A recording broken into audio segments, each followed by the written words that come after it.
Bom dia. Iniciaremos o capítulo 8 de O Evangelho segundo o Espiritismo. Obrigada, meu Deus, pela bênção da manhã que renova em cada um de nós o convite do amor. Hoje estudaremos o capítulo 8 de O Evangelho segundo o Espiritismo. Bem-aventurados os puros de coração. Na sequência, ao capítulo 7, Allan Kardec coloca mais uma bem-aventurança como tema de estudo. E como já dissemos, este sermão, esta pregação de Jesus, o Sermão da Montanha, o Sermão das Bem-aventuranças, resume toda a doutrina do Mestre. Portanto, o seu estudo merece bastante tempo de cada um de nós. Uma das frases de Jesus: bem-aventurados os que têm puro o coração, porquanto verão a Deus. Quem tem puro o coração é ditoso, é feliz, porque verá a Deus. Kardec inicia o estudo deste capítulo citando a passagem do Evangelho de Marcos, em que algumas mães trazem crianças bem pequenas próximas a Jesus para que ele as tocasse e as abençoasse. Os discípulos se irritam com a bagunça das crianças e a aproximação das mães e as afastam com dureza, com aspereza. Jesus desaprova essa atitude dos apóstolos e fala a frase que depois foi sempre lembrada e imortalizada na pintura: deixai que venham as minhas criancinhas e não as impeçais. Então não impeçam a aproximação das crianças, porquanto o reino dos céus é para os que se lhes assemelham. O reino dos céus é para aqueles que se assemelham à criança pequena. Kardec estuda esta passagem vinculada ao bem-aventurados os puros de coração, porquanto verão a Deus. O que é então a pureza? A pureza é inseparável da humildade e da simplicidade. O coração puro é destituído de luxo, de excesso, de extravagância. E o coração puro é também humilde, porque tem consciência das suas próprias limitações. O coração puro é altruísta. O coração puro busca doar, não busca ser o foco ininterrupto das atenções. O coração puro não tem orgulho. O coração puro é capaz de entender as características boas do irmão, é capaz de reconhecer as suas limitações. Só um espírito que pudesse chegar à perfeição poderia oferecer o verdadeiro tipo de pureza de coração. E aí o espírito perfeito veria a Deus como Jesus, o espírito puro, exemplo do espírito puro por excelência, aqui que já reencarnou aqui na Terra, vem nos mostrar a proximidade com Deus, pois Jesus, como um espírito perfeito, recebeu de Deus a missão de ser o governador do planeta Terra. Quando chegarmos a essa possibilidade da pureza do Espírito, da perfeição do Espírito, veremos a Deus, dividiremos com Deus a tarefa da criação, co-criaremos, ajudando Deus nessa tarefa que é de sempre. É exata a comparação do Espírito puro à criança pequena.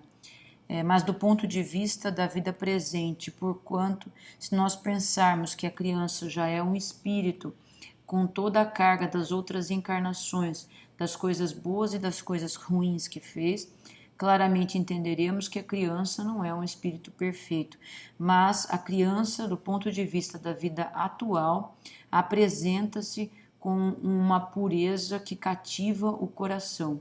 E isso é necessário por vários motivos, dentre eles a necessidade do cuidado, do carinho, do afeto materno e das pessoas que estão ao seu redor. A criança, quando nasce, é destituída de características muito fortes, muito marcantes, que repeliriam os pais, que repeliriam os cuidadores já desde o início. Não havendo, então, possibilidade da manifestação da sua tendência perversa no corpo infantil, nos apresenta a imagem da inocência e da candura. Daí o não dizer Jesus, de modo absoluto, que o reino dos céus é para as crianças, mas ele diz que o reino dos céus é para os que se assemelham à criança. Quando o espírito na erraticidade, no plano espiritual, entre uma encarnação e outra, se prepara para o retorno à matéria, passa por um processo em que as manifestações do seu espírito são concentradas, são abafadas, para que sejam adequadas à estrutura de um corpo infantil, que é um corpo físico ainda em formação. É como se houvesse um adormecimento das suas capacidades e um esquecimento do passado, um esquecimento provisório do passado, que lentamente vai despertando nas suas tendências conforme a criança cresce, e depois que o espírito retoma a sua vida espiritual, ele relembra na medida da sua possibilidade, da sua lucidez, do que aconteceu em outras encarnações.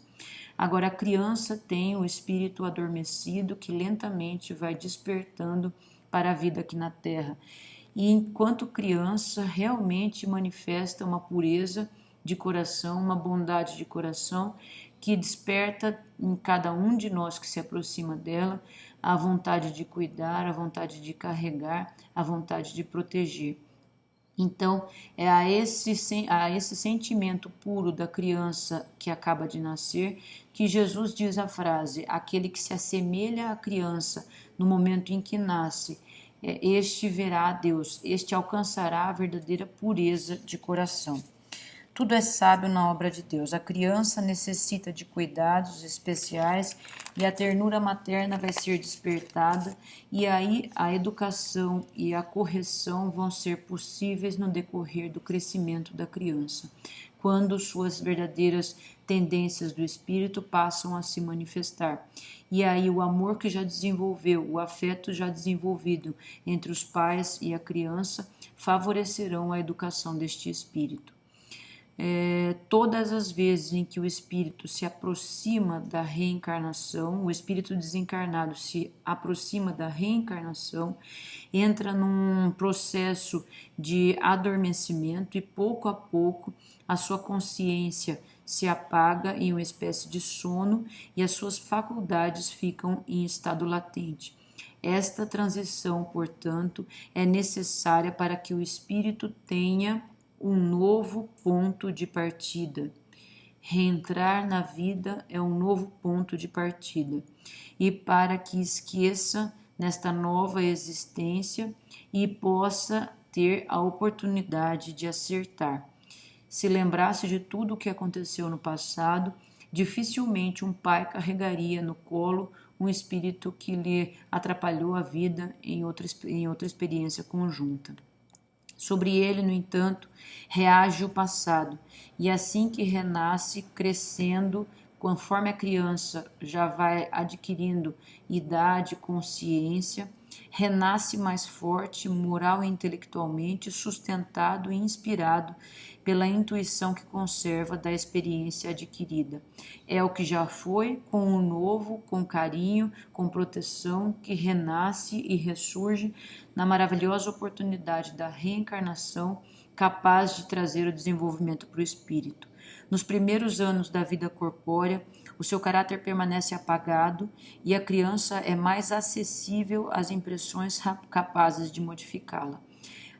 O período da infância é o período abençoado de correção do espírito. Portanto, pais, não percam este período e se inspirem neste período para a sua vida, porque a possibilidade de melhoria do espírito, a grande possibilidade de melhoria do espírito, está na orientação da criança pequena que reinicia a oportunidade da vida. Para melhor, se a educação for construtiva, para pior, se más tendências forem reforçadas. E aí, as más tendências podem ser reforçadas pelas nossas más tendências de adultos, por maus exemplos que damos e por ambientes perniciosos que criamos em torno das crianças. Mas nenhum espírito renasce para fracassar. Por mais adversas sejam as condições em que renasça o espírito, é sempre no intuito do aprimoramento e é sempre imbuído desta força impulsiva e maravilhosa da evolução. Todos trazem dentro de si os recursos necessários e suficientes para vencer as provas da vida.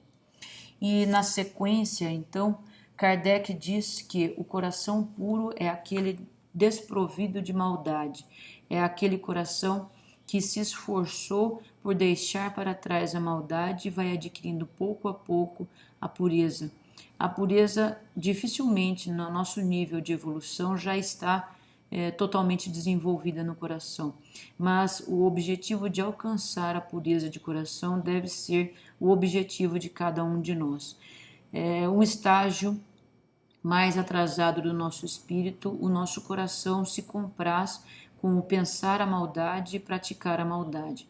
Conforme nosso espírito já se esclarece, nós pensamos a maldade, mas já conseguimos refrear a maldade e, controlando a manifestação dela, deixamos a correção da nossa consciência mudar este pensamento de maldade. É o primeiro passo da evolução do espírito, que ainda não consegue refrear o pensamento maldoso, mas já consegue refrear o ato maldoso e já consegue se corrigir, recolocando o pensamento no caminho correto. Quando já um espírito puro, o coração é destituído de maldade e a pureza do coração permite que a bondade reine em pensamento, em sentimento e em ação. Jesus é o nosso exemplo. Muitas vezes na vida enfrentamos situações que desafiam o nosso coração e nós percebemos o despertar de pensamentos maldosos, o pensamento malicioso, o pensamento intuído de interesse ruim. Nós, como espíritos dispostos já à melhoria, devemos refrear o pensamento, não alimentar o pensamento mal, não alimentar o sentimento mal no nosso coração. Se assim o fizermos, estaremos cultivando a pureza do nosso coração e aproximando o nosso espírito de Deus. Refrear a maldade de dentro de nós é a obrigação de todos que estamos aqui encarnados com o objetivo da evolução do nosso espírito. E a sequência do capítulo é comentado a questão do adultério, o pensamento já adulterado e a força do pensamento adulterado. Adultério, né, na sequência em que Jesus fala a respeito dessa raça adúltera, ou o adultério em si não é apenas a traição de um homem ou de uma mulher. O adultério, como todo pensamento mal, como todo pensamento malicioso, como todo sentimento mal, como todo sentimento malicioso que ainda guardamos no nosso coração. Então, a palavra adultério tem um sentido amplo, mas sempre negativo, significando a má conduta e o prejuízo causado a outrem por nossa má conduta ou nosso mau pensamento. A verdadeira pureza está no coração, que representa o sentimento, está no pensamento e está nos nossos atos. Kardec pergunta aos espíritos se nós sofremos, olha que pergunta clara e objetiva, nós sofremos a consequência de um pensamento mau, embora não produza nenhum efeito. Então, nós já temos algum esclarecimento aqui na Terra e já conseguimos refrear um pensamento mau e não transformá-lo em ação. Kardec pergunta, será que nós sofremos a consequência de um pensamento mau que ainda não conseguimos transformar em ação, que conseguimos refrear e não manifestar em ação? Kardec recebe a resposta dos espíritos. Todo pensamento mal resulta da imperfeição da alma. Sim, nós ainda não temos a perfeição da nossa alma. Então, todo pensamento mal é resultado da maldade que ainda há do nosso espírito. Mas, se o espírito repele com energia, demonstrando esforço para apagar uma mancha, não ceder à oportunidade, não ceder ao mau desejo, já há um benefício. Depois que haja resistido ao mal pensado, ao mal sentido, ele se torna mais forte e isso faz com que a vitória da pureza do coração se aproxime. Em resumo, aquele que não concebe a ideia do mal já realizou o progresso. Naquele em quem a ideia do mal ocorre, mas que repele o mal, já há um progresso em vias de realização. E aquele que pensa o mal e nesse pensamento se compraz, ainda está no início do desenvolvimento das suas forças. Deus, que é justo, leva em conta os esforços que fazemos para melhorar o nosso espírito, mas nós somos responsáveis por aquilo que temos dentro de nós. O pensamento mau, o sentimento mau é uma força viva, e se cultivamos o pensamento apenas na nossa cabeça, tenhamos a certeza que estamos criando em torno de nós formas vivas de maldade, e isso influencia o ambiente e as pessoas que estão ao nosso redor. Se você tem criança na sua casa, você já percebeu que se você cultiva um pensamento ruim na sua cabeça, a criança muitas vezes se perturba e manifesta aquilo claramente que tem dentro da sua consciência. Portanto, a maldade do nosso espírito deve ser refreada e devemos fazer um esforço grande para conter e não cultivar pensamento ruim, seja qual seja, porque o pensamento ruim cultivado dentro de nós é criação viva e força viva em torno de nós. Com o nosso pensamento, criamos ao nosso redor telas e influenciamos as vibrações em torno de nós, e isso se torna positivo e presente em quem está ao nosso lado. A criança reflete claramente isso, mas também o adulto ao nosso lado reflete o pensamento maldoso que cultivamos do nosso coração. Portanto, se apenas guardamos dentro de nós, mas cultivamos o pensamento ruim, estamos fazendo muito mal, porque isso é uma força viva. Agora, se há uma vontade firme de repelir o mal que há dentro de nós, então já estamos a caminho do progresso, e é um início importante para a disposição do crescimento do espírito. A verdadeira pureza, portanto, não está fora de nós. A verdadeira pureza está dentro de nós. E a pureza se manifesta nos nossos pensamentos, nos nossos sentimentos e nos nossos atos. Como já dissemos em outras situações, neste momento de pandemia, no sofrimento que vemos, que sentimos todos os dias, a questão da pureza do coração, a questão da pureza em torno de nós parece muito atual, parece muito viva. Mediante o sofrimento, entendemos que ter o coração disposto a se tornar puro vai nos tornar mais sensíveis à dor do outro e vai despertar em nós a vontade de ajudar, a vontade de ser útil, a vontade de colaborar. Fazendo assim, estaremos instalando a bondade no nosso coração. De outra forma, falamos em lavar as mãos, passar álcool nas mãos, limpar o ambiente, se alimentar bem, tomar bastante líquido, lavar bem os alimentos, acondicionar bem os alimentos. Isso torna o ambiente em que estamos, as alimentações que recebemos, o ar que respiramos de característica pura, de característica limpa. E isso favorece a higiene, favorece a saúde e diminui o risco da nossa vida. Se temos cada vez mais consciência da necessidade da limpeza em torno de nós, tenhamos vivo dentro de nós que o mais importante aqui na Terra, como objetivo do nosso espírito, é evoluir a limpeza do nosso interior. Sabemos e valorizamos cada vez mais a limpeza fora de nós. Devemos também e primeiramente entender a importância da limpeza do nosso interior, porque o coração que se esforça por melhorar-se vai cultivar pensamentos bons, vai cultivar esperança, vai cultivar persistência, vai cultivar paciência, e isso vai criar um coração puro. O sofrimento em que vivemos, o sofrimento que vivemos na atualidade, nos convida a essa purificação do nosso interior. Vamos ouvir este convite da nossa sociedade que chora, que sofre, que agoniza em falta de ar, em sofrimento de dor, em sofrimento de perda.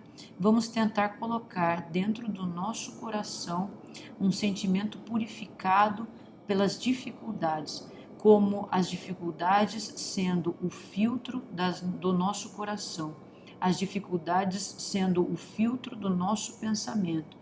filtrando pensamentos e deixando lá no filtrado final pensamentos bons e sentimentos bons, estaremos aproveitando a bendita oportunidade da dor para o crescimento do nosso espírito. Nós não cultuamos a dor, mas a dor vem como consequência natural das nossas escolhas, como consequência natural das nossas ações. Se a consequência está aqui e é dolorosa, vamos aproveitar esta situação de dor para o crescimento do nosso espírito. Cultivemos pensamentos bons, sentimentos bons, palavras boas, atos bons em torno de nós. Façamos o que é certo e a nossa consciência, por ser criação de Deus, tem em si a ideia clara do que é certo. O bem é o bem de todos. Nós já dissemos isso em outros estudos. O bem é o bem de todos. Isso deve inspirar as nossas escolhas, deve inspirar nossos pensamentos, sentimentos e atos, porque assim estaremos aproveitando o filtro da dor para purificar o nosso interior. Vamos trabalhar a pureza e a limpeza do nosso espírito neste tempo de pandemia. É um convite da vida. Deus nos convida pelas bênçãos da natureza, mas o sofrimento, como consequência da nossa imoralidade, traz para nós também uma bendita oportunidade de crescimento. Nós podemos, como diz André Luiz, evoluir por choro e evoluir por suor. Façamos o máximo para evoluir pelo nosso esforço, pelo nosso trabalho em benefício daqueles que estão ao nosso redor. Mas se a dor, se o choro vem, se a lágrima vem, então aproveitemos este convite para a purificação do nosso espírito. E semelhante à criança que se dispõe a aprender, que se dispõe a ouvir, que se dispõe a recomeçar, coloquemos o nosso espírito nessa postura de abertura, de recomeço, de correção, porque assim com certeza estaremos aproveitando a dor para a purificação da nossa alma. Muito obrigada e uma ótima semana para todos.